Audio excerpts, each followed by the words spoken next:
Assalamualaikum warahmatullahi wabarakatuh. Waalaikumsalam warahmatullahi Waalaikumsalam wabarakatuh.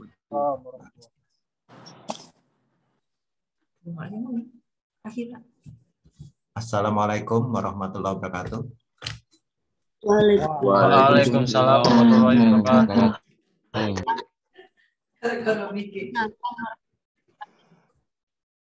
Bismillahirrahmanirrahim. Alhamdulillahirrabbilalamin.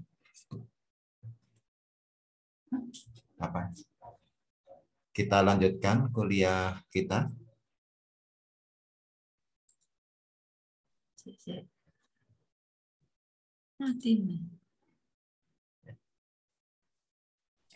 Saya ulangi, kita lanjutkan.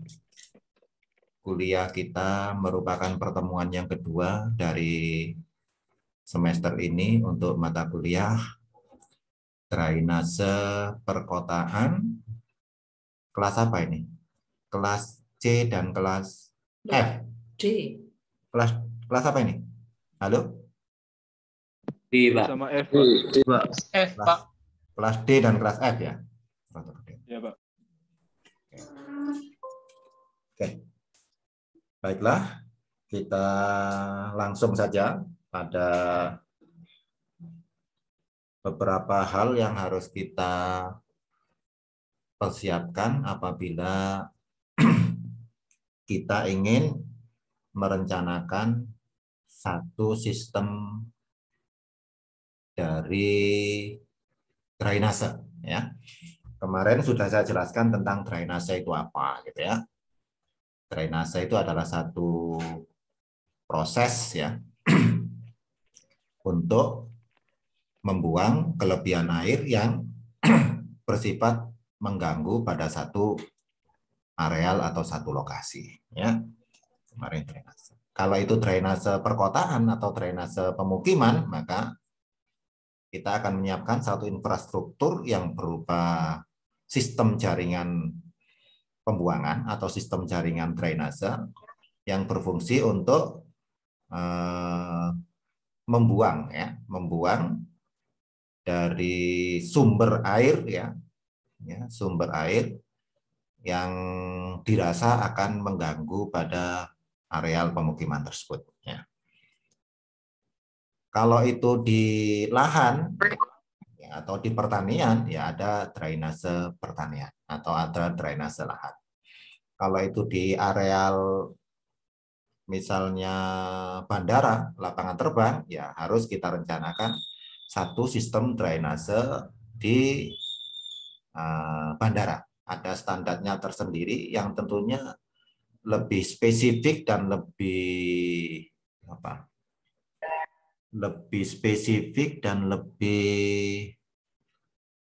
hati-hati ya, lebih hati-hati atau lebih teliti dibandingkan di pemukiman ya. Kalau ada genangan di pemukiman kira-kira 10 cm begitu atau 15 cm mungkin masih tidak membahayakan dalam arti kerugian yang bisa ditimbulkan ya. Tetapi kalau di bandara misalnya landasan pacu maupun landing gitu ya, ada genangan 3-4 cm itu sudah amat sangat berbahaya bagi aktivitas ya pesawat ya. Nah, itu sehingga ada syarat-syarat khusus untuk merencanakan bandara. Demikian juga misalnya drainase untuk lapangan, misalnya lapangan bola, lapangan golf, dan lain sebagainya. Itu ada standar dan kriteria tersendiri. Nah, itu mengenai macam dan jenis-jenis drainase sudah saya sebutkan.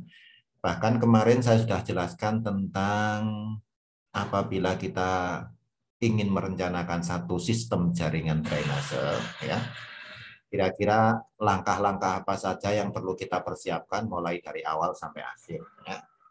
Kemarin kalau tidak salah kita mulai start ya.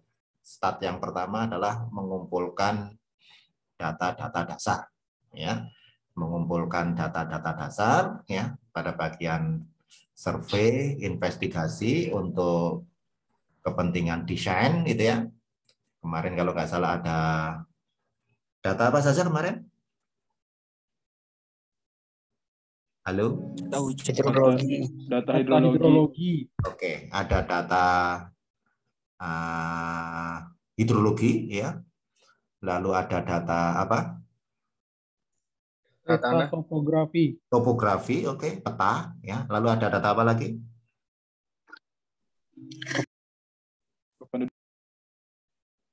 Halo? Data demografi. Demografi, oke. Lalu ada data apa lagi? Curah hujan. Data tanah. Geologi teknik, oke. Ya, kemarin sudah saya sebutkan. Jadi kemarin ada misalnya kebutuhan data ya, ada topografi, lalu ada hidrologi,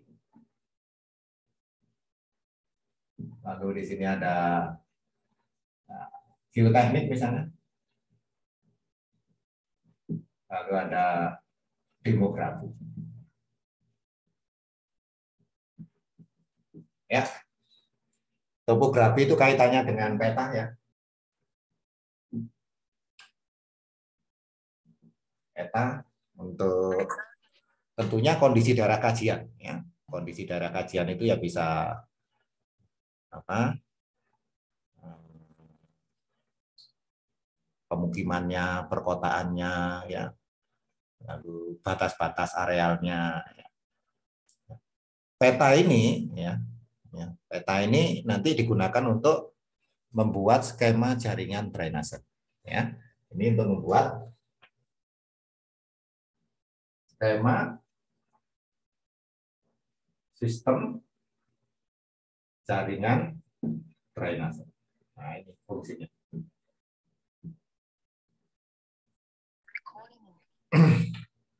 Jadi peta itu fungsinya adalah untuk membuat skema sistem itu jaringan ya, jaringan drainase. Ya. Nah tentunya kalau kita ngomong peta, ya, kira-kira 1.000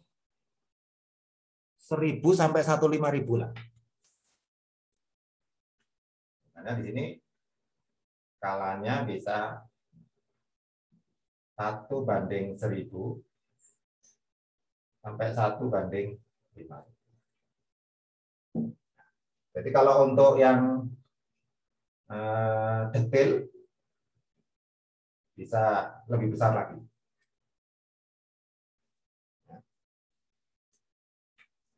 Jadi skala 1.000 itu artinya apa?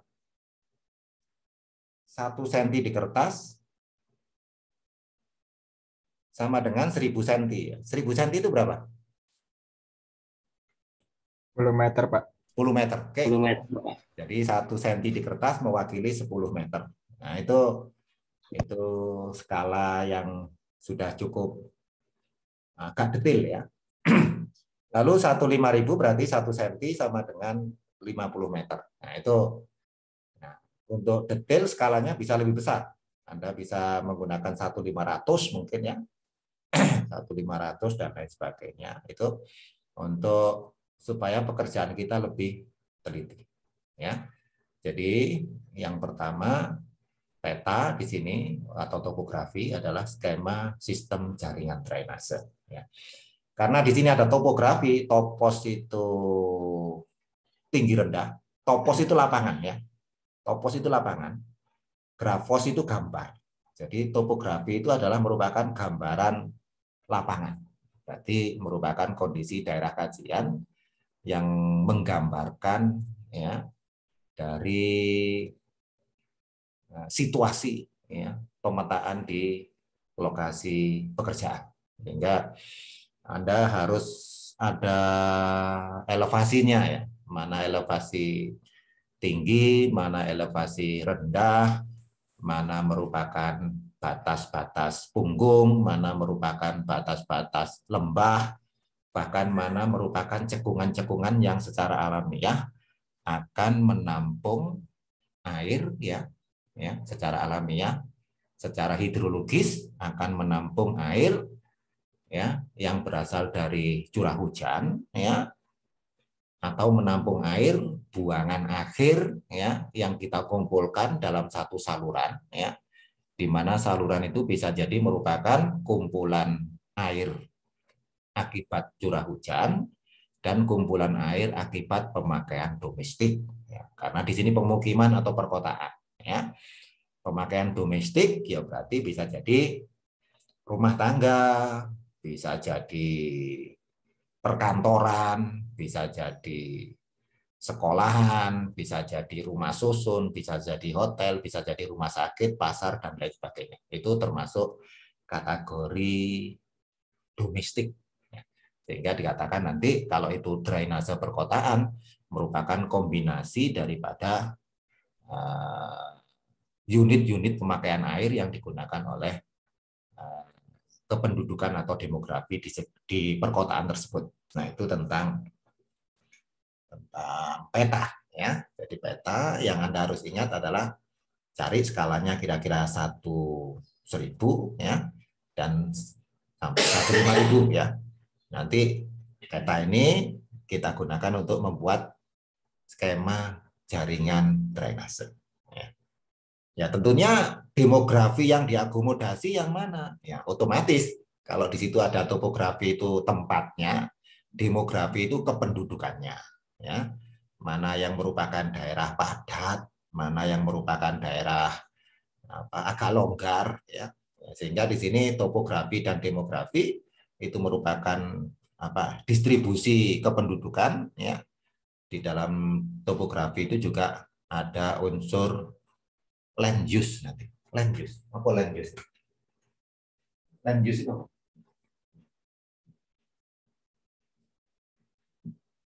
Nah, jadi kalau kamu nanti baca buku akan tahu gitu ya, panjang lebar, tapi saya ambil kata-kata kuncinya saja.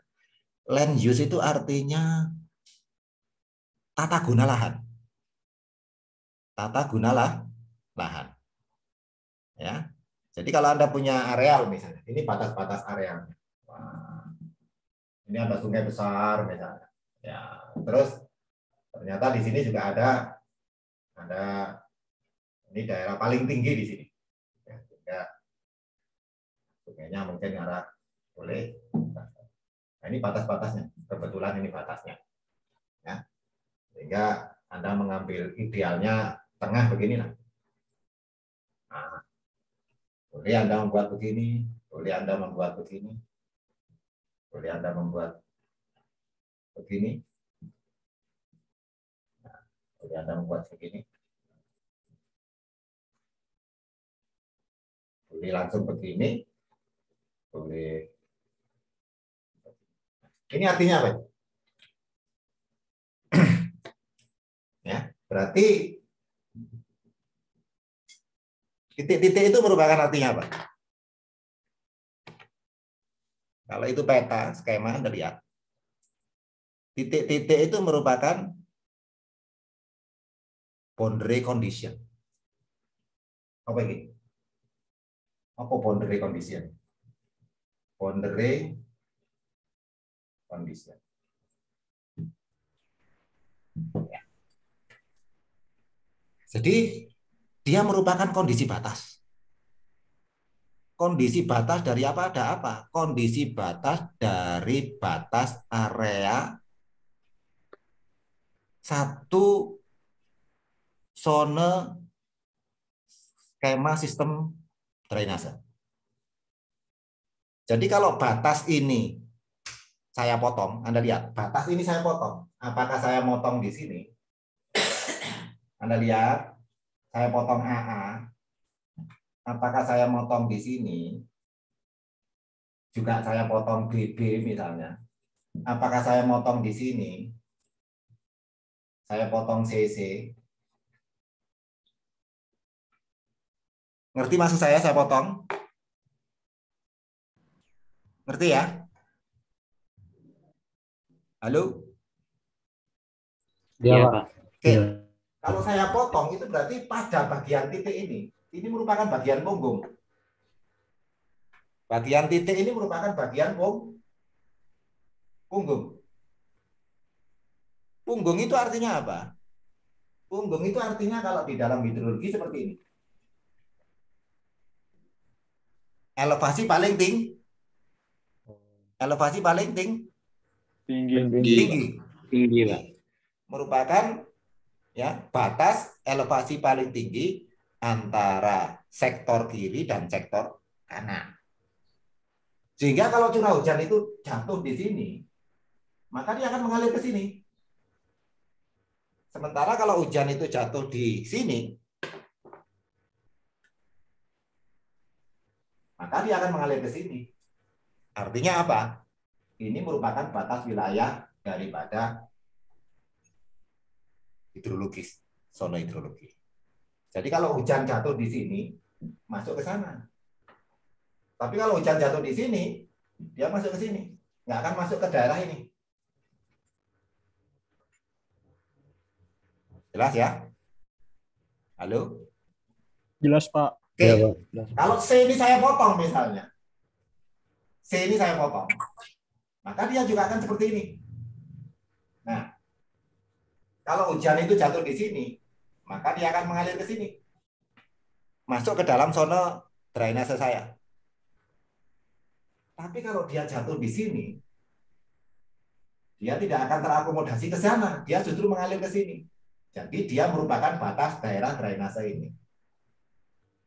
Jadi ini misalnya batas utara, ini batas barat, ini batas apa ini? Selatan. Lalu batas timurnya apa? Ini timur ya. Batas timurnya sungai. Ya, batas timurnya sungai. Berarti sungai ini akan menjadi satu tempat pelepasan drainase kita. Tempat pelepasan drainase kita. Sehingga ini sering disebut dengan istilah outletnya. Oke. Jelas ya? Ini sering disebut dengan outlet. Pak, apakah outletnya itu harus sungai? Tidak juga. Outlet muaranya itu bisa jadi ke laut, outlet muaranya itu bisa jadi ke danau, outlet muaranya itu bisa jadi ke sungai. Karena ini drainase perkotaan, drainase pemukiman, ya, maka yang paling umum gitu ya, kota-kota itu ya selalu ada sungainya, ya. Jadi kalau air permukaan di perkotaan itu turun, maka dia akan secara alamiah akan menuju ke arah cekungan. Nah, cekungan alamiah itu adalah merupakan sungai. Oke. Nah, saya sudah cerita mulai dari peta digunakan untuk skema sistem jaringan drainase. Skalanya bisa 1.000, bisa 1.500. Kalau nanti ingin lebih detail lagi bisa 1.500 atau 1.300. Nah, batas-batas ini.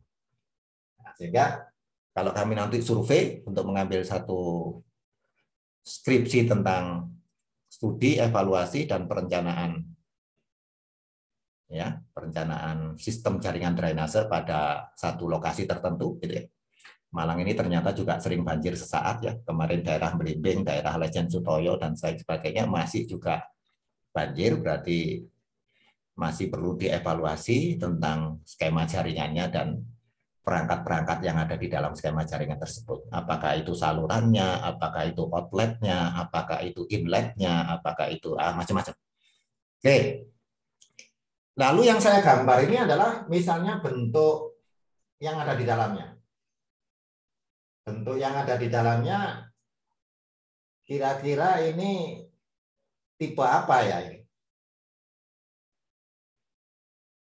Drainase utamanya ada di mana?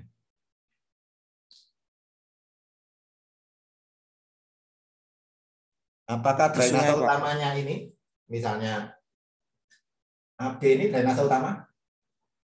Bukan ya? Bukan, Pak. Bukan. CB drainase utama? Bukan ya? Bukan, Pak. Lalu misalnya DE, bukan? Bukan ya? Bukan, Pak. Apakah saya mengatakan misalnya di sini X, Y, Z, apakah ini drainase utama ini? Iya, Pak. Iya, Pak. Ya. Oh ya. Jadi drainase utama itu adalah satu saluran drainase ya yang bertugas untuk mengumpulkan air dari drainase cabang. Ya. Sehingga seringkali AB, misalnya CY, misalnya DE, ya. Misalnya yang kecil-kecil ini, misalnya ini misalnya apa ya? FG misalnya, GH misalnya, nah, misalnya IJ misalnya, lalu misalnya di sini KL. Nah, jadi ini merupakan drainase cabang. Ini merupakan drainase cabang. Sering di dalam bahasa Maduranya kolektor drain, ya. Kolektor drain, sedangkan yang bagian tengah yang mengumpulkan air dari drainase cabang dinamakan main drain, ya. Drainase utamanya, sedangkan yang sungainya ini sebagai outlet, ya, buangan akhir, ya, sebagai outlet buangan akhir. Nah, berarti kita fokus pada peta ini, batasan ini. Nah, mungkin ada yang bisa menebak kira-kira ini tipe seperti apa ya?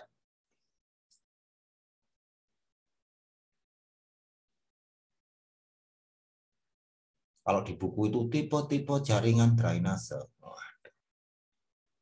Ada yang tipe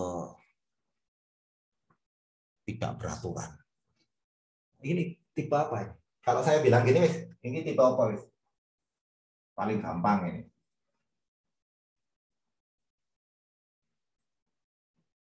Nah, ini tipe apa itu? Kira-kira yang hampir sama dengan ini apa ini kira-kira?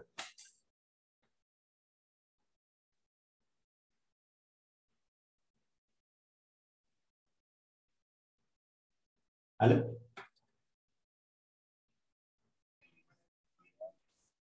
Tipe apa ini? Ada yang pernah makan ikan itu? Ikan bakar. Ada ya? Jadi gampang sekali, ini merupakan tipe tulang Tulang ikan, Pak. Oke, Tulang ikan. ikan. Ini artinya apa? C dan Y tinggi mana ini? Tinggi C, Pak. Tinggi C. A dan B tinggi mana? Tinggi A, Tinggi Pak. A. Oke.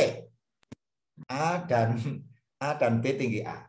D dan E tinggi mana? D, Pak. Oke, tinggi D. Sehingga kalau kamu melihat peta seperti ini, cekungannya ada di mana? Yang jaluran utama, Pak. Oke, jadi topografi dari daerah yang saya amati adalah topografi dari daerah yang saya jadikan fokus bahasan drainase ini adalah sedikit turun ke arah tengah. Baik arah selatan turun ke arah utara, gitu ya. Yang dari arah utara turun ke arah selatan.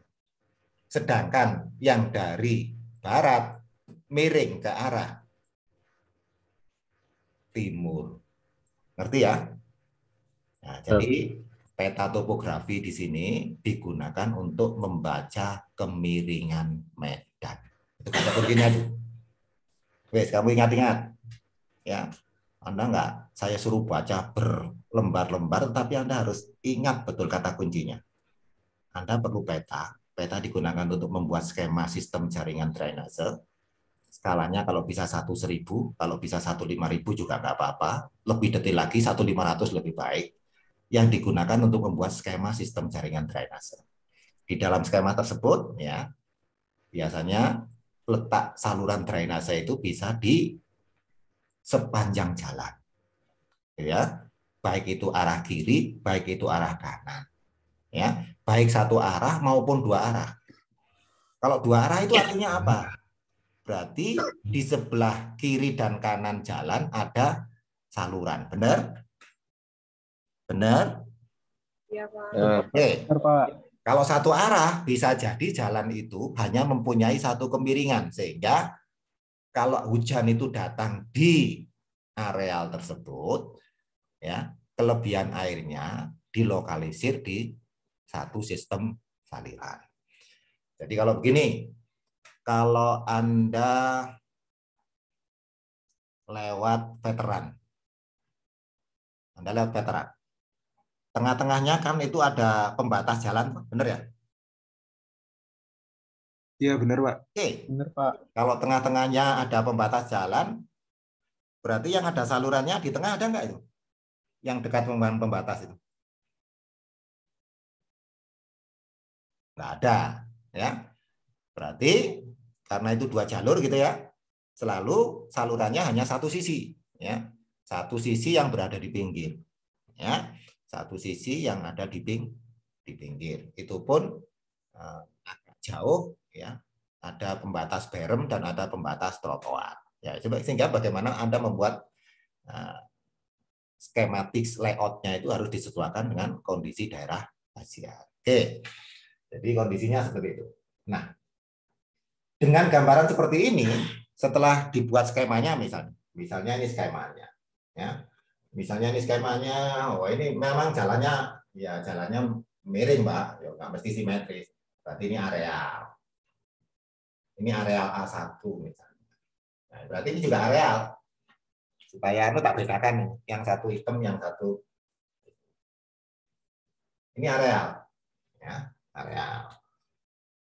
Jadi gampang-gampangannya nanti kalau hujan itu jatuh di sini, ya akan dikompilasi oleh saluran GC atau akan dikompilasi atau diakomodasi oleh saluran X. Sekarang saya tanya, saluran XY dibandingkan dengan saluran JH besar mana dimensinya? Kenapa Pak? Saluran Nama- XY Iya. dibandingkan saluran JZH dimensinya besar mana? Yang kedua sebenarnya. X ya Pak. Oke. Jadi ini adalah konsep saluran drainase dari ujung hulu menuju hilir itu dimensinya membesar.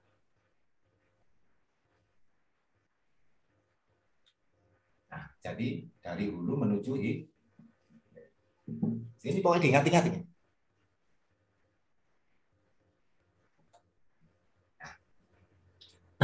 Jadi dimensinya begini. XY karena arealnya masih sedikit, Pak. Maka butuh saluran yang tidak terlalu besar. Ya. Tapi begitu YZ sudah ada tambahan areal ini. Anda lihat, sudah ada tambahan areal ini. Benar? Benar nggak? Ya Pak. Oke, sudah ada tambahan aliran ini. Bahkan ada tambahan aliran yang mungkin dari sini. Nah, sehingga di sini harus lebih besar dibandingkan ini. Nanti ke sini, semakin ke sana, semakin besar. Jadi, kalau Anda menggunakan istilah primer, tersier, kuarter pada saluran irigasi, ya, ini drainase. Pembuangan. Anda sudah kuliah irigasi ya? Teknik irigasi sudah ya? Halo? Sudah, Pak. Sudah. Pak. Yang ngajar siapa? Pak Suli? Pak Sulianto. Oke. Suli, Pak. Kalau irigasi salurannya gimana?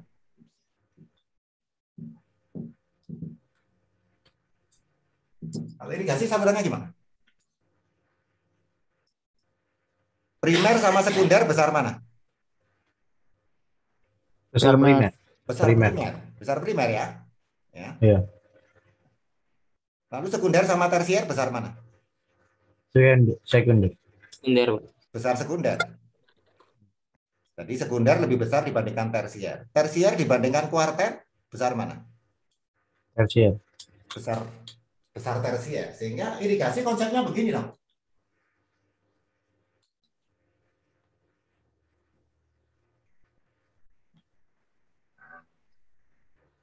Ya, jadi hulunya irigasi itu sering disebut dengan Primer, benar ya? Primer. Iya. Ya. Primer, sekunder, tersier, kuarter. Nah, kuarter itu adalah saluran di tingkat petak sawah, box kuarter. Ya, nah sekarang saya tanya, kalau dulu tata guna lahan suatu daerah itu merupakan pertanian, ya, di situ kan ada saluran, ya, ada saluran. Setelah saluran itu tata guna lahan itu berubah fungsi, ya, yang dulunya pertanian terus berubah menjadi pemukiman. Ternyata pengembang-pengembang itu tidak mengkonsep drainase itu sebagaimana konsep ini. Tetapi pengembang itu memanfaatkan saluran yang sudah ada, yang digunakan untuk membuang air yang berasal dari pemukiman yang mereka kembangkan. Benar atau salah kalau begitu? Benar atau Salah, Pak. salah?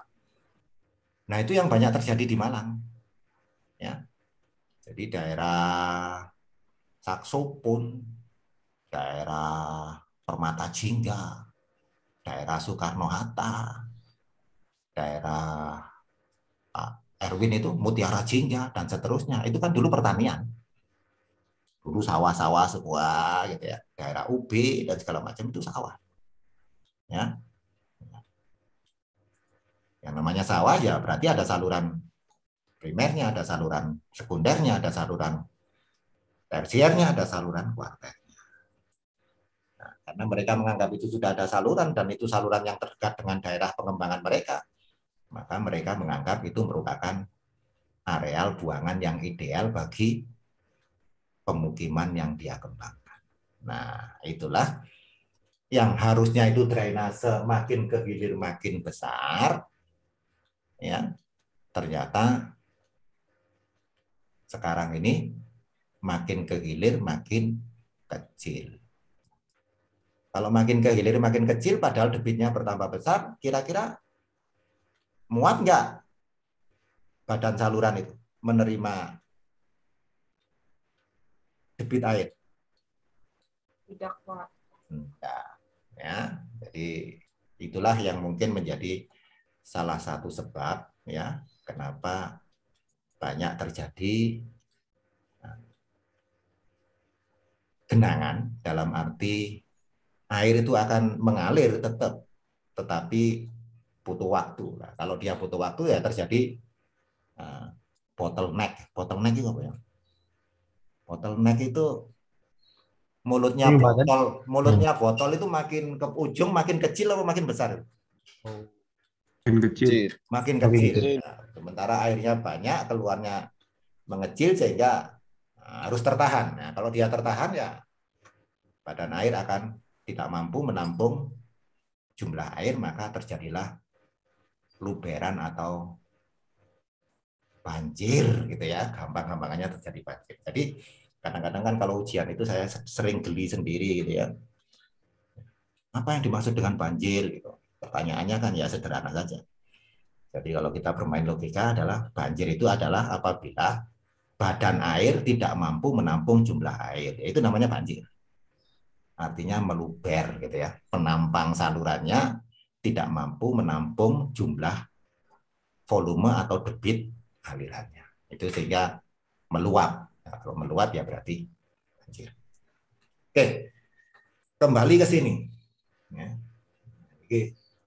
Kuliah opoi, kuliah langsung pada konteksnya ya, pada konteksnya ya. Sudah saya katakan tadi bahwa A lebih tinggi daripada B, D lebih tinggi daripada E, C lebih tinggi daripada Y, berarti kemiringan medannya menuju ke arah pusat tengah. Bagian-bagian tinggi ini bagian-bagian yang tinggi, kecuali X, Y, Z, H, L, outlet, ini berarti ini lebih tinggi daripada ini. Oke. Lalu apakah ada sistem yang kira-kira seperti ini, Pak? Ini salurannya, Pak. Tapi semua aliran itu miring ke sini, Pak. Nggak ada. Ya. Jadi hanya satu sisi aja. Ya. Hanya satu sisi boleh, ya boleh. Semuanya tergantung daripada topografi kemiringan medan. Bahkan ada mungkin yang tidak beraturan, ada yang tidak beraturan dan seterusnya. Ya, tidak beraturan dan seterusnya. Jadi itu yang disebut dengan tipe-tipe bentuk skema jaringan drainase. Ya. Pak, nanti apakah keluar di ujian? Kalau Pak Hernawan nggak keluar lah ini nih. Apa yang dimaksud dengan nggak keluar?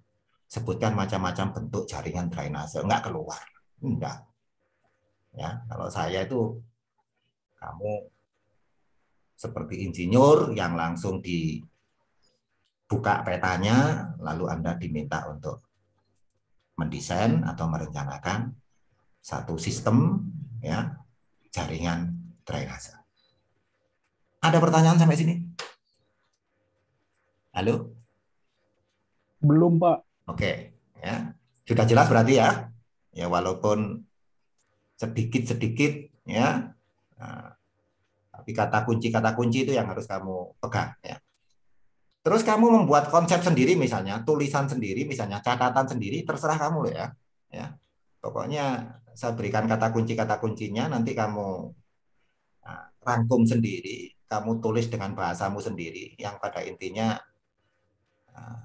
perlu untuk kamu review sebagai bahan belajar gitu ya.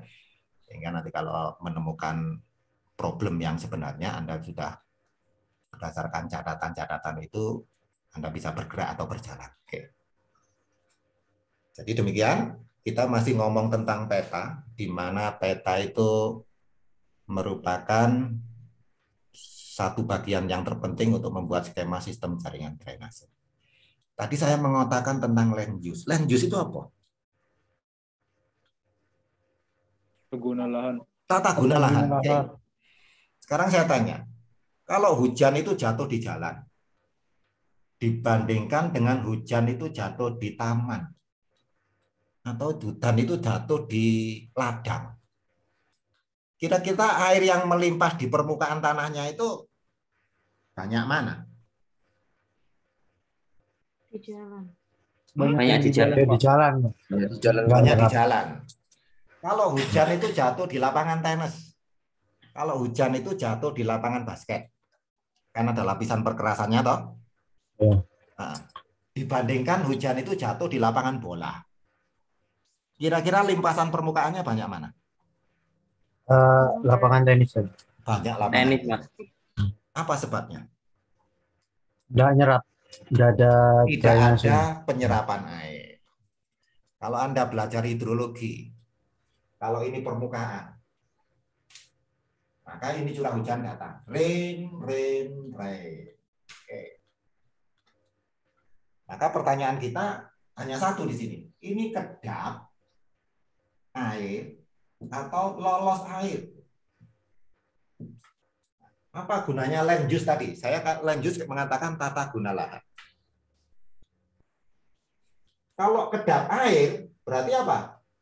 Limpasan permukaannya besar, benar? Benar ya? Pak. Kalau dia lolos air, misalnya jatuh di lapangan bola, ada nggak ini resapan ke sini? Ada. Ada ya? Resapan ada ya? Hmm. Kalau air meresap dari permukaan ke dalam tanah, namanya apa?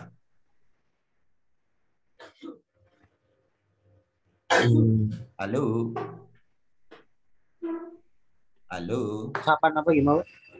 Kalau air itu merasap, ya, air hujan jatuh ke tanah, kebetulan jatuhnya itu di tempat yang lolos air, sehingga ada prosentase air yang meresap ke dalam tanah. Namanya apa? Daerah resapan. Nah, hidrologi sopo, suweknya. Filtrasi, Bang. Hah? Infiltrasi. Infiltrasi. Yes. Oh iya. Oh iya, oke, infiltrasi. Enak kok, ya. Jadi air yang meresap dari permukaan tanah ke dalam tanah namanya infiltrasi. Oke. Kalau air ini terus meresap, kebetulan musim hujan seperti ini, hujan nggak pernah berhenti. Air meresap terus di sini. Sehingga di sini yang tadinya elevasi muka air tanah di sini, Anda lihat. Elevasi muka air tanah, elevasi muka air tanah. Tadinya min 10 meter. Ternyata akibat musim hujan yang sangat tinggi, sumur saya itu sudah posisinya di sini. Min 5,0 meter. Jadi kalau saya buat sumur, elevasinya sudah naik dari posisi min 10 menjadi min 5. Naik karena banyak air yang meresap, gitu ya. Sehingga di sini merupakan sono jenuh ini sono jenuh. Ya. Masuknya air dari sono tidak jenuh menuju sono jenuh itu namanya apa?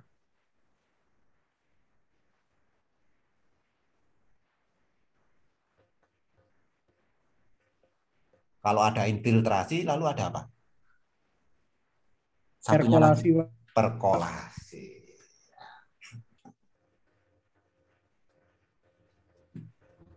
Sekarang saya tanya, dengan ilustrasi seperti ini, gampangan menghafalkan atau gampangan lihat ini? Lihat gambar, Pak. Hah? Gampang yang mana? Gampang menghafalkan lihat buku, baca buku, atau gampangan lihat saya ini? Lihat Bapak. Ya. Jadi setiap kali kamu belajar sesuatu, buatlah sketsa, buatlah konsep. Jangan ngapalkan dulu. Nanti kamu akan hafal dengan sendirinya. Jadi kalau kamu sudah ngerti konsepnya, kapanpun itu ditanyakan, kamu akan tahu. Tapi kalau kamu ingin ngapalkan definisinya, yaitu nggak akan kelar-kelar. Perkolasi adalah meresapnya air dari zona tidak jenuh setelah mengalami infiltrasi masuk ke dalam zona jenuh air. Wangelan. Wangelan. Tapi kalau kamu ngerti skematisnya dan lain sebagainya, mau buat definisi apa? Minimal walaupun definisimu kalimatnya tidak sama dengan di buku, tapi substansinya sama. Jadi kalau air dari permukaan masuk ke dalam tanah namanya infiltrasi. Kalau air itu dari zona tidak jenuh setelah mengalami infiltrasi masuk ke dalam zona jenuh air, itu dinamakan perkolasi. Oke. Nah, sekarang saya tanya. Begitu air hujan itu turun, air hujan, ini tak gambar di sini, rain tadi turun, itu akan menjadi dua. Bagus ya. Baru di sini ya. Nah, curah hujan, air turun, dia akan menjadi dua. Yang pertama menjadi limpasan permukaan.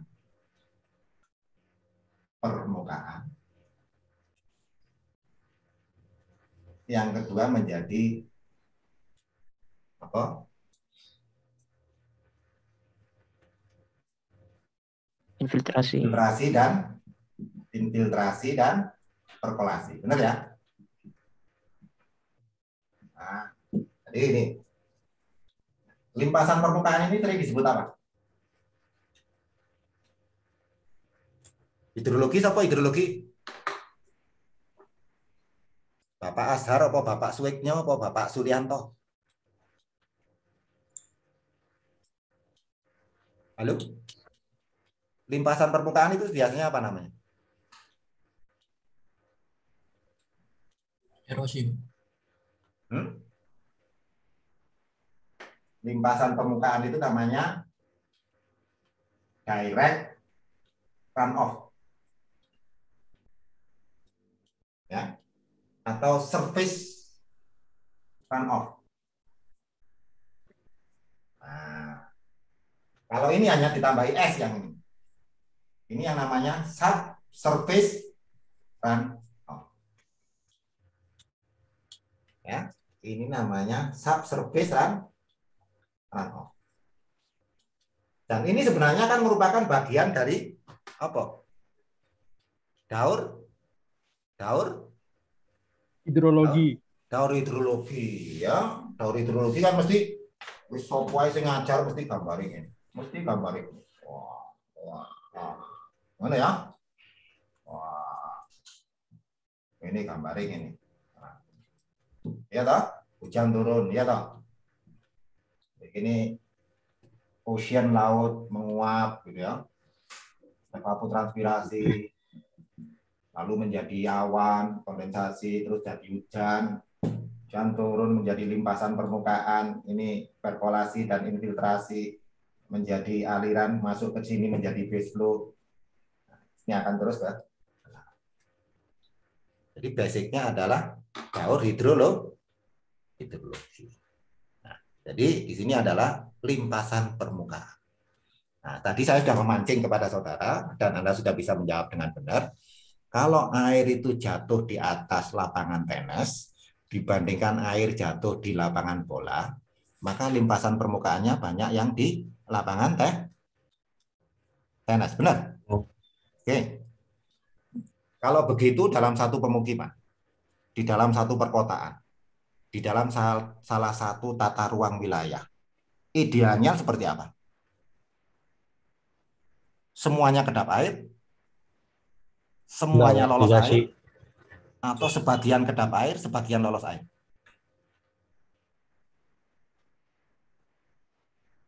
Sebagian. Oke, jadi kamu harus mempunyai proporsional antara yang kedap air dengan yang lolos air.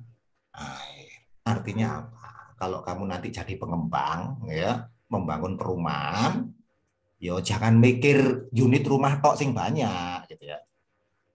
Jadi kalau tanahnya tipe 120 misalnya, ya, rumahnya maksimal tipe 60. Jadi ada 60 areal yang merupakan terbuka hijau, ya. Nah, terbuka hijau itu ya bisa untuk resapan, bisa untuk konservasi, atau bisa untuk yang lain. Nah, kadang-kadang kan manusia itu serakah gitu ya, semuanya itu dibuat lapisan kedap air. Apakah itu genteng, apakah itu, nah, padahal sekarang green building maupun green kawasan gitu ya, yang aspal-aspal aja dibongkar, diganti dengan paving supaya pavingnya bisa menyerap air. Ya, jadi seperti itu. Ya, jadi, nah sekarang indikator dari kedap air dan lolos air dalam suatu daerah ditunjukkan oleh apa? Kopi, Bu. Hujan-hujan ngajar, ini enaknya daring, saya bisa buat kopi. Oke, indikator untuk membedakan kedap air dan lolos air apa? Di dalam pelajaran hidrologi ada yang namanya apa?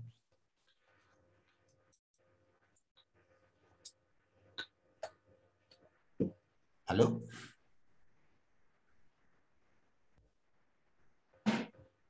Ada yang namanya apa? Koefisien? Koefisien? Aduh, ya apa ini? Tadi kalau hujan jatuh di kedap air, yang melimpas besar. Kalau hujan jatuh di lolos air, yang meresap banyak. Kalau tadi saya katakan sebagian kedap, sebagian lolos, berarti ada sebagian yang melimpas, ada sebagian yang meresap. Indikator untuk bisa mengetahui ya seberapa besar yang melimpas dan seberapa besar yang lolos atau masuk meresap ke dalam tanah, namanya apa? Koefisien Ucapan. koefisien pengali Pengaliran. koefisien pengaliran. Aduh, koefisien pengaliran. Oke. Sekarang saya tanya. Kalau koefisien pengalirannya besar, Kita hapus ini.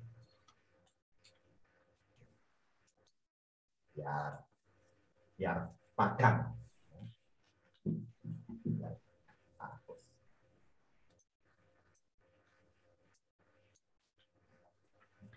Oke. Namanya C, koefisien pengaliran. Koefisien pengaliran. Ini C ini nilainya antara 0 sampai 1.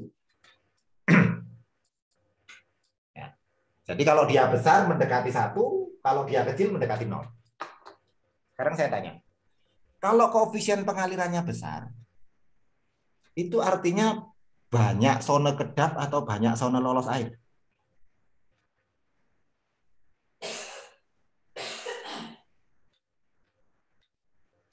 Ayo mikir dong, simulasi.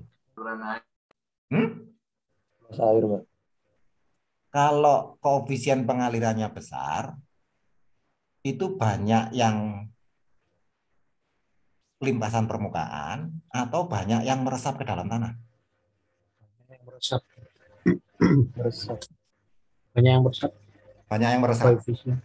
Banyak yang meresap ya. Kalau koefisien limpasannya besar, banyak yang meresap.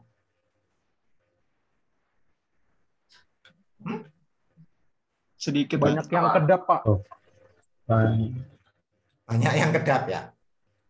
Ya, banyak yang kedap ya. Oke. Ya. Jadi koefisien pengaliran apa? Tadi kan ini landasan. Ini curah hujan. Kalau kamu menjatuhkan air di lantai ini 1 liter, ternyata yang mengalir di atas ini 1 liter. Nah, berarti koefisien pengalirannya berapa? 1. Satu, Pak. 1. Berarti 1 liter air saya tumpahkan, tidak ada yang meresap sekali, dan tidak ada yang meresap sama sekali, dan 1 liter itu akan melimpas. Berarti lantai ini apa namanya? Kedap atau lolos? Kedap. Kedap. Kedap, ya. Kedap. Sekarang saya tanya, kalau saya menjatuhkan air 10 liter, yang melimpas itu 6 liter. Yang meresap ini 4 liter. Berapa C-nya? 0,6. 0,6. 0,6. 0,6.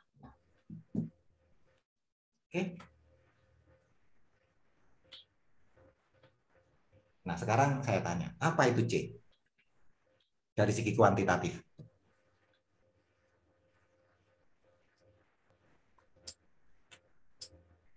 Duh. Diwalik saya pertanyaan nih. Kalau air itu yang turun, misalnya hujan itu yang turun 10 liter, ternyata yang akan melimpas itu 6 liter. Ternyata yang meresap ke dalam tanah 4 liter. Maka koefisien pengalirannya 0,6. Benar. Sekarang saya tanya, bagaimana definisi C, koefisien pengaliran, ya, secara kuantitas?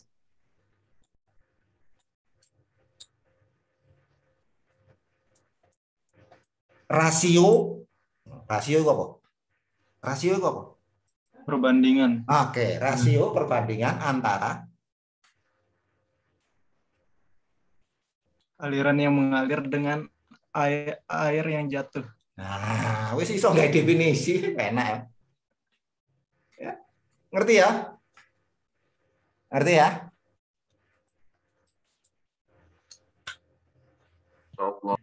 Ya.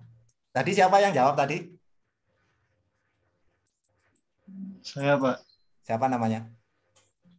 Anugrah. Ngerti ya? Jadi Anda sudah membuat definisi, ya, koefisien pengaliran adalah satu koefisien yang merupakan perbandingan antara besarnya curah hujan yang turun, ya, besarnya limpasan permukaan tadi ya, surface runoff ya dibandingkan dengan besarnya curah hujan yang turun. Nah, kalau dibalik misalnya hujan itu jatuh di daerah taman misalnya yang ditumbuhi rumput. Saya pakai biru. Tetap jatuh 10 liter. Lalu yang melimpas itu 2 liter. Yang meresap 8 liter. Berapa koefisien pengalirannya? 0,2. 0,2. Oke. Jadi Anda sudah ngerti tentang koefisien pengaliran. Kenapa saya ngomong ini? Ya, karena nanti debit itu rumusnya adalah Q sama dengan C I. Nah,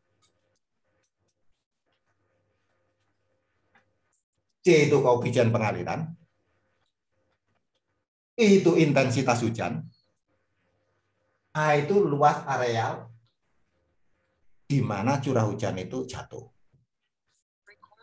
Sehingga kalau saya mengatakan areal yang hitam ini, Anda lihat kondisi batas, tak tebalkan, yang untuk mengakomodasi saluran XY maupun saluran AB, inilah A1 pertama. Jadi curah hujan yang jatuh di daerah yang saya arsir ini akan diakomodasi oleh saluran kolektor AB atau saluran main drain XY. Ngerti ya? Ngerti ya? Iya, Pak. Iya. A-nya itu ini, ini A-nya. Lalu koefisien pengalirannya itu ini koefisien pengalirannya. Baru nanti ini intensitas hujannya. Ini belum saya terangkan intensitas hujan. Artinya, tadi saya katakan, hujan air jatuh 10 liter di daerah yang agak kedap.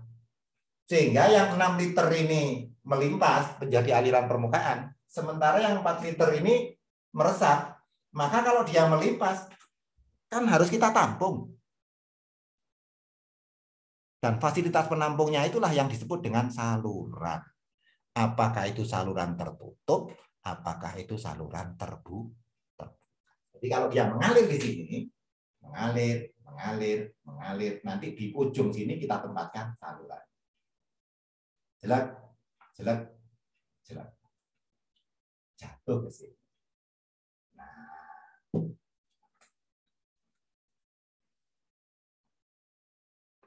Jadi kita menyiapkan wadahnya. Paham ya? Halo? Paham ya? Pak. Oke. Oke, berarti Anda sudah banyak ini hari ini tadi. Padahal baru 1 jam. 1 jam. Ya, kita asik belajar 1 jam. Ya. Mendapatkan definisi-definisi ya. Walaupun kalimatnya itu belum terbentuk, belum tersusun, tetapi sudah ada di benak saudara. Saya yakin Anda bisa menerjemahkan atau membuat definisi sendiri tentang apa-apa yang saya jelaskan. Apakah itu koefisien pengaliran, apakah itu luas areal drainase, apakah itu saluran pengumpul, apakah itu saluran utama untuk drainase, apakah itu outlet, apakah itu punggung, apakah itu lembah, apakah itu skala, macam-macam. Itu nanti kamu bisa membuat sendiri.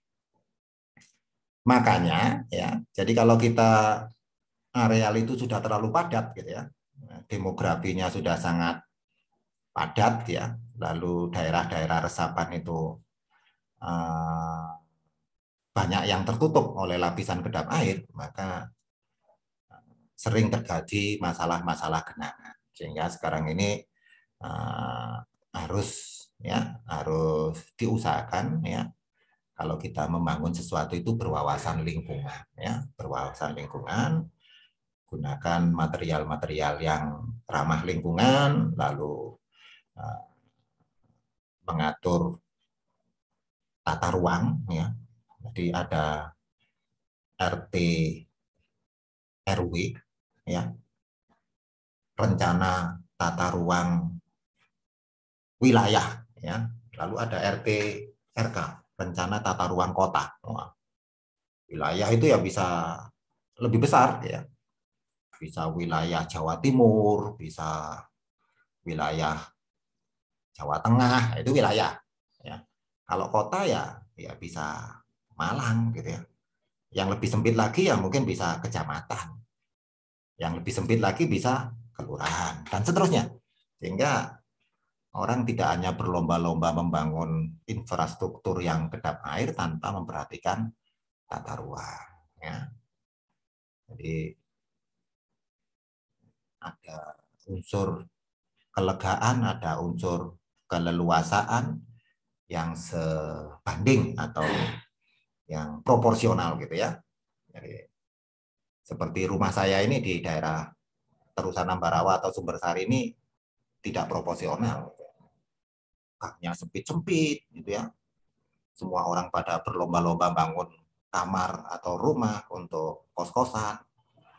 Sehingga kalau orang bertamu ke rumah saya aja males itu karena parkirnya jauh gitu. Dia harus parkir di Unmul 2 atau harus parkir di UM, harus parkir di belakangnya SMA 8 dan seterusnya. Jadi gangnya gang kelinci atau gang. Nah, itu kurang ideal dari segi tata ruang pemukiman, ya. Tidak akan ada masalah. Oke, ada pertanyaan sampai sini? Sebelum saya lanjutkan, saya masih menjelaskan tentang topografi dan kira-kira apa urgensinya topografi di dalam perencanaan drainase perkotaan.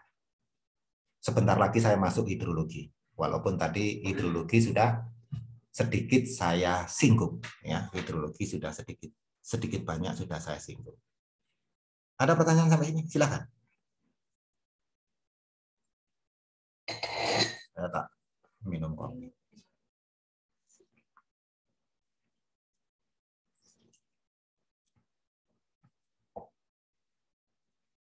Silakan, ada pertanyaan? Belum, Pak. Bisa diterima penjelasan saya? Bisa, Pak. Ya. Jawa. Dan kira-kira penerimaannya jelas atau sama sekali nggak jelas? Jelas, Pak. Jelas, Pak. Mas, Pak. Biar buat koreksi bagi saya sendiri, ya. Biar buat koreksi bagi saya sendiri. Terus Anda juga harus tetap baca gitu ya. Karena baca itu memperluas wawasan, ya. Tadi saya katakan kan saya hanya memberikan definisi-definisi kunci ya, atau kata-kata kunci ya. Sehingga nanti kelengkapan dari apa yang saya jelaskan ini terus harus baca. Baca buku apa saja yang ada kaitannya dengan materi yang saya berikan. Jadi saya sangat terbuka, sangat merdeka belajar gitu ya. Tidak mengkhususkan pada referensi-referensi tertentu. Oke. Nah, kalau kita sudah pelajari kawasan, walaupun nanti skemanya masih bisa saya detailkan, saya akan masuk ke arah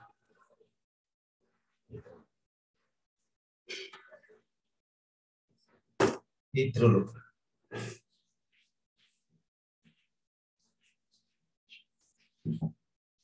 Ya.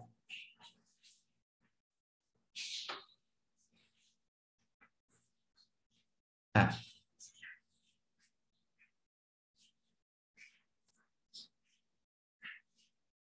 ya. Saya ingin ada istilah ini.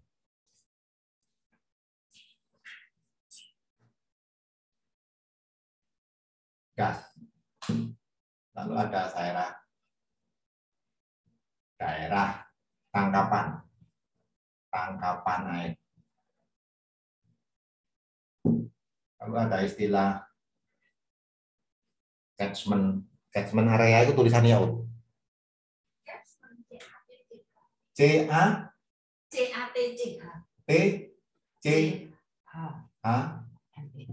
Men area. Nah, ini. Watershed tulisannya. Water.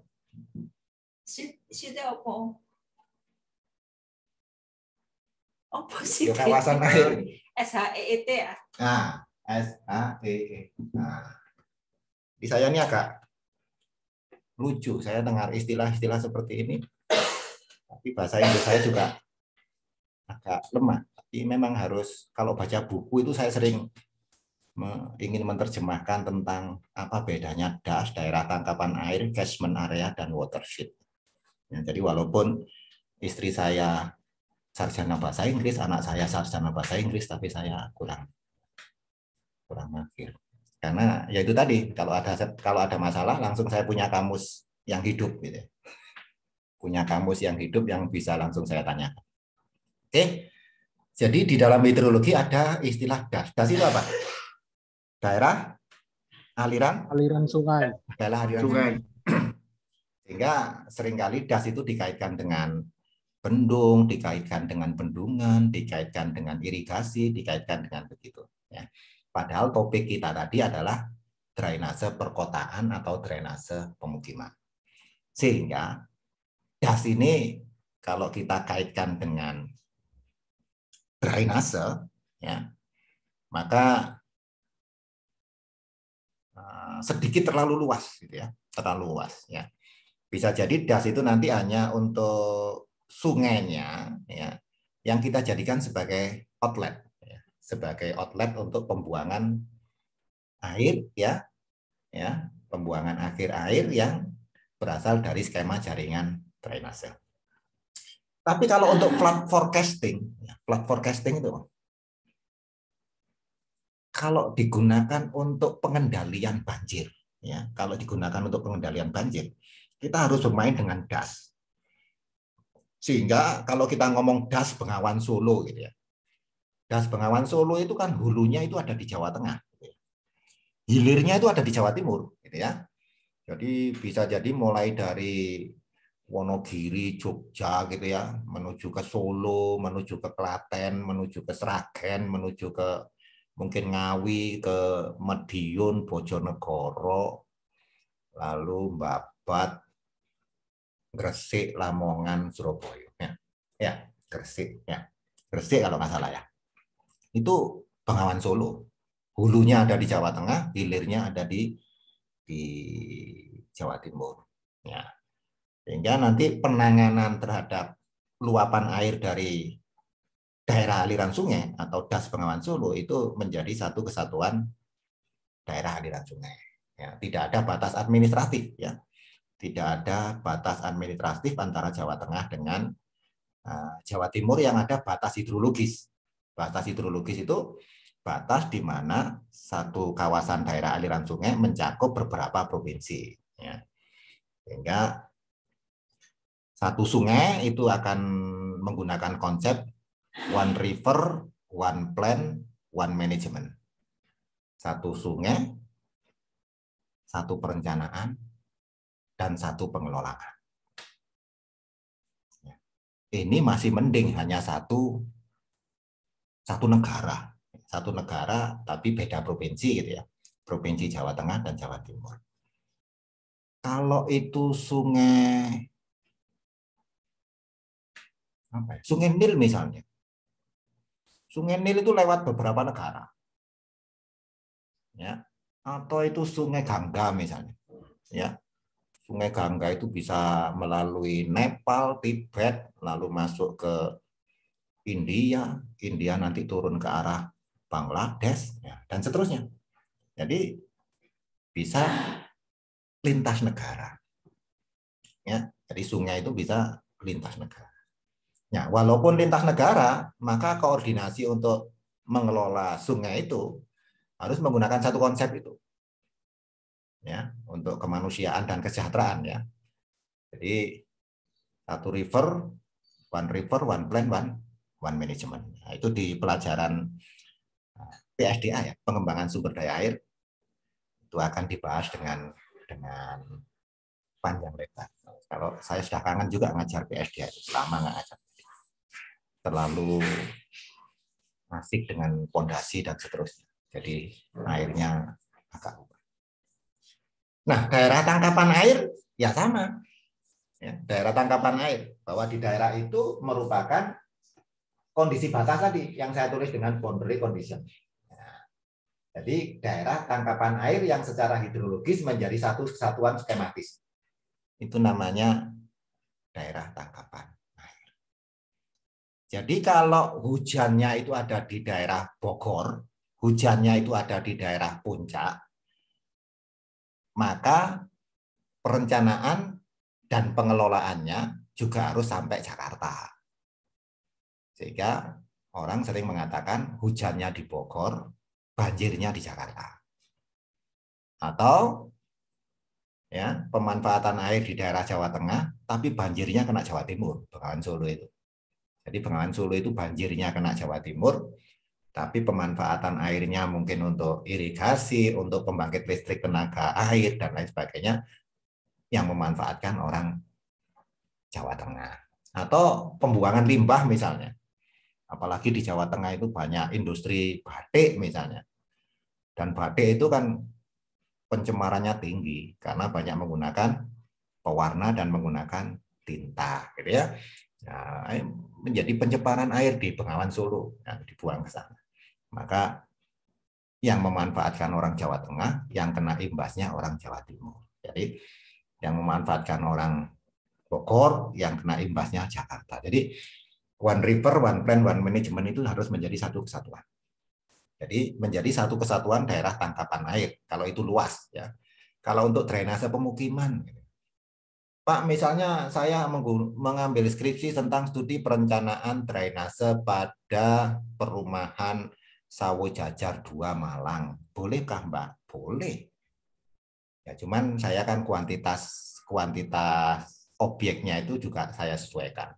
Pak, ini perumahan, Pak, berapa unit? 15. Ya enggak lah, enggak oleh 15. Paling salurannya mesak seret 15 unit. Ya, paling tidak saya minta 300 sampai 500 unit rumah. Boleh, ya. Atau kira-kira kalau skala hektarnya perumahan kawasan itu sampai 30-40 hektar, ya. Nanti ada 100 rumah yang unitnya besar, Pak. Ada 200 rumah yang unitnya menengah, Pak. Lalu ada 300 rumah yang unitnya agak kecil, ya. Sehingga misalnya perumahan Araya, kan luas sekali toh, yuk, perumahan Araya. Mau dijadikan objek untuk drainase, bolehkah, Pak? Boleh, ya. Kalau perumahan kan biasanya master plan-nya tertata dengan baik, jalan-jalannya tertata dengan baik, dan lain sebagainya, ngitungnya enak, gampang sekali. Pak, bagaimana kalau alamiah, Pak? Misalnya saya melihat di jalan sepanjang Soekarno-Hatta itu sering terjadi banjir, Pak. Bagaimana kalau saya ingin meninjau kawasan itu saja? Boleh, asal bisa menggambarkan skema jaringan drainasenya dengan benar. Satu itu aja. Yang paling sulit menggambarkan seperti ini. Loh, Pak, digambar Bapak di papan tulis itu kok gampang loh. Ini kan gambar hipotetis. Ya, gambar hipotetis kan gambar contoh soalnya paling gampang. Tapi kalau kondisi daerah kajiannya itu real gitu ya, apalagi sudah jadi, Anda harus survei satu-satu. Apalagi Kota Malang itu kadang-kadang master plan-nya apa yang namanya blueprint, asbud drawing-nya itu enggak ada. Kadang-kadang itu, Pak, saya minta skema drainase yang ada di sepanjang jalan Galunggung dan Sutami. Enggak ada. Kemarin ada yang mau ngambil itu. Nah, terus gimana, Pak? Ya, kalau kamu berani untuk survei secara primer, ya silahkan. Survei secara primer itu ya menggambarkan jalannya, menggambarkan salurannya, menggambarkan pembuangannya, lalu batas-batas utara, selatan, timur, barat bagaimana. Ya, kalau di samping kiri kanan itu ada saluran, kondisi saluran existing-nya itu dimensinya berapa. Karena judul studinya begini, studi evaluasi dan perencanaan ulang sistem jaringan drainase di kawasan, misalnya gitu, di kawasan Jalan Galunggung, Malang. Studi evaluasi dan perencanaan ulang sistem jaringan drainase di kawasan Jalan Borobudur, Malang. Oh, itu banyak survei primernya. Karena Pemkot itu nggak punya skema yang benar itu. Ya. Nah, itu nanti plus minusnya seperti itu. Tapi banyak juga yang tetap ngambil aja, ya. Mereka bersemangat tetap ngambil, ya mungkin ya hari hujan-hujan begini turun ke jalan melihat. Ya, kalau saya lihat segmennya tidak terlalu besar, Ada yang di Raya Langsep sampai Bandulan, ada di Jalan Bondowoso sampai Sutami sampai Galunggung. Bukan Galunggung. Bondowoso, Sutami sampai ITN itu, perempatan ITN. Ada yang ngambil di Legend Sutoyo yang kemarin banjir itu, ada juga yang ngambil di Borobudur itu, Simpang Borobudur. Ya. Sehingga banyak topik-topik seperti itu. Ya. Jadi itu kalau alamiah. Ya. Jadi datanya penting untuk membuat peta dan skemanya itu. Jadi kembali ke arah hidrologi, ada das, ada daerah tangkapan air, ada catchment area, sama saja itu istilah. Ada watershed. Ya, watershed itu ya tempatnya air sama. Ya, tapi air di sini hidrologis. Nah, sekarang kalau Anda lihat, kira-kira pola aliran saya. Tadi kan saya gambarkan sudah mana yang lebih tinggi. Ini alirnya kan begini. Ini ngalir ke sini, Pak. Ya. Ini ngalir ke sini, Pak. Ya. Ini ngalir ke sana, Pak. Ya. Ini ngalir ke sini. Ya. Ini ngalir ke sini. Nah, ini ngalir ke sini. Ini ngalir ke sini. Ini ngalir ke sini boleh. Ini ngalir ke sini. Ini ke sini.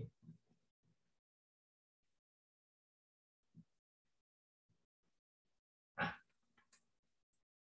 kalau kamu sudah bisa membuat skema jaringannya dan kamu sudah bisa membuat pola alirannya seperti ini, berarti skripsimu itu sudah 70% selesai. Nah, jadi kalau saya bimbingan itu saya minta ini dulu. Itu yang namanya pola aliran, skema jaringan dan pola aliran. Kalau ini sudah bisa terbuat, maka ngitungnya gampang, guys. Ngitungnya gampang. Yang paling agak rumit itu membuat ini. Ya, yang paling agak rumit itu membuat ini. Ya. Nah, itu yang disebut dengan das tadi. Daerah tangkapan air. Ya, jadi atau daerah yang akan kejatuhan curah hujan.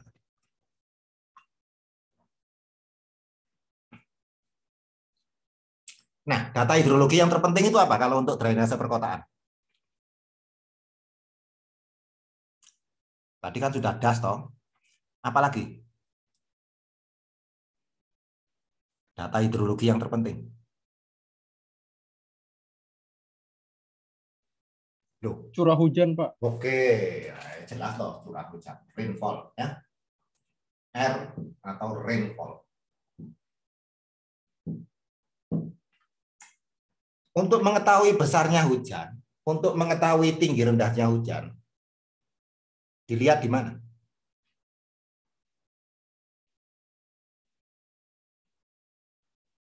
Dilihat di stasiun penakar. Dilihat di stasiun penakar hujan. Benar ya? Iya, Pak. Oke, dilihat di stasiun penakar hujan. Kalau saya punya daerah tangkapan ini, saya harus mengambil stasiun penakar hujan di mana?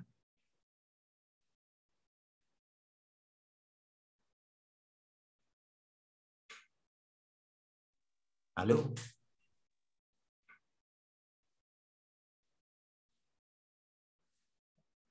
Di daerah sekitar das, Pak.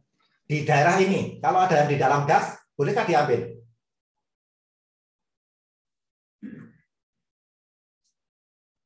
Boleh. Boleh ya. Kalau yang di dalam das ini nggak ada.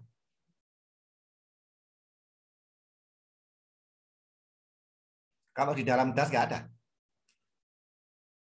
Dicari stasiun yang Terdekat. Oke, kata kuncinya itu.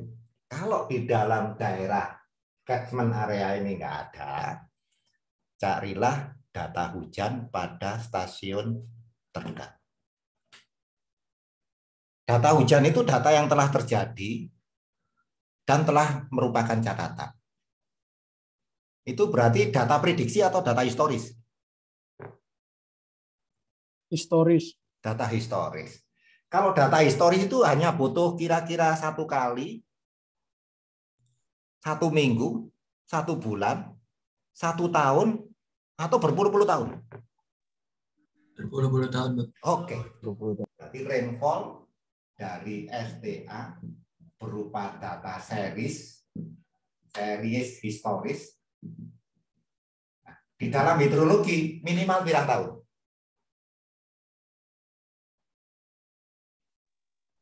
5 tahun. 50. Sopo sing ngajari hidrologi? 10. Recommended-nya. Recommended. Apa recommended? Recommended-nya 20 tahun. Oke?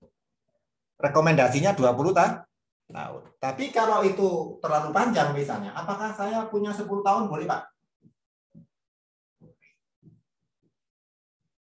Ya. Kalau 1 tahun gimana, Pak? Jangan. Ya.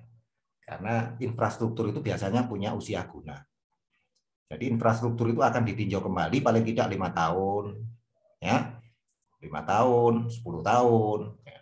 Karena apalagi kalau itu box culvert, ya, box culvert itu kan berarti tertutup ya. Kalau tertutup seperti Surabaya, box culvert itu usia gunanya bisa jadi 20 tahun. Kalau 20 tahun ya jangan gunakan data yang pendek. Kalau data itu pendek berarti resikonya besar.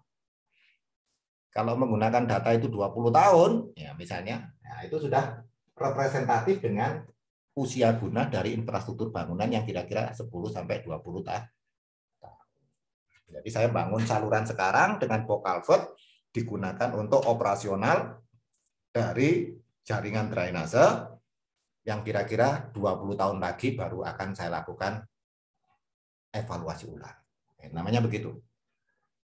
Kalau jembatan ya bisa jadi 50 tahun, kalau bendungan ya bisa jadi 100 tahun. Ya.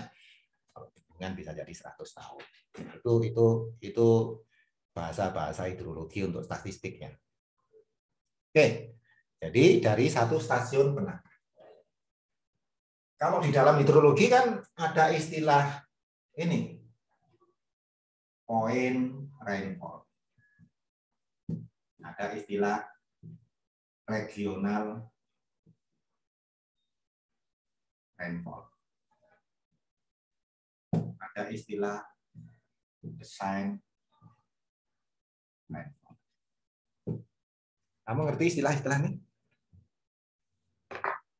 Ada istilah curah hujan titik, ada istilah curah hujan rata daerah, ada istilah curah hujan rancangan.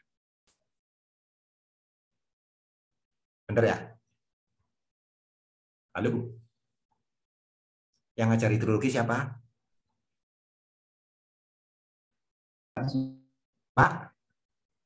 Pak Sulianto. Oke. Point rainfall berarti curah hujan yang ditangkap di dalam satu stasiun. Oke. Regional rainfall pasti Anda kenal yang namanya rata-rata aljabar, benar? Aritmetik. Anda kenal yang namanya polygon Thiessen, benar? Lalu Anda yang kenal yang namanya isohead, benar? Benar? Wah, ya ini berarti PR ya. Desain rainfall, Anda kenal ini? Gumbel.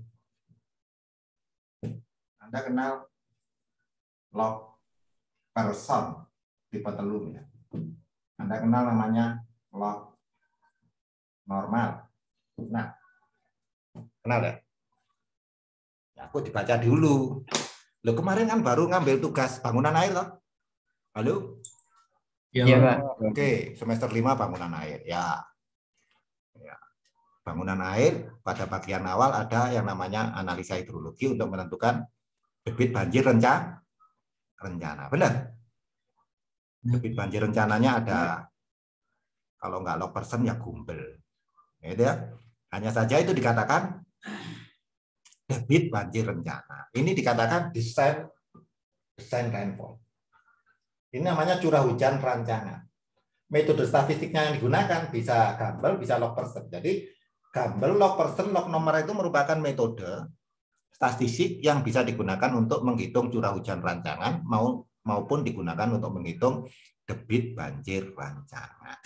Kalau datanya curah hujan ya yang diolah curah hujan, kalau datanya debit yang diolah debit. Jadi ini sudah 5:30. Saya mau sholat maghrib. Kuliahnya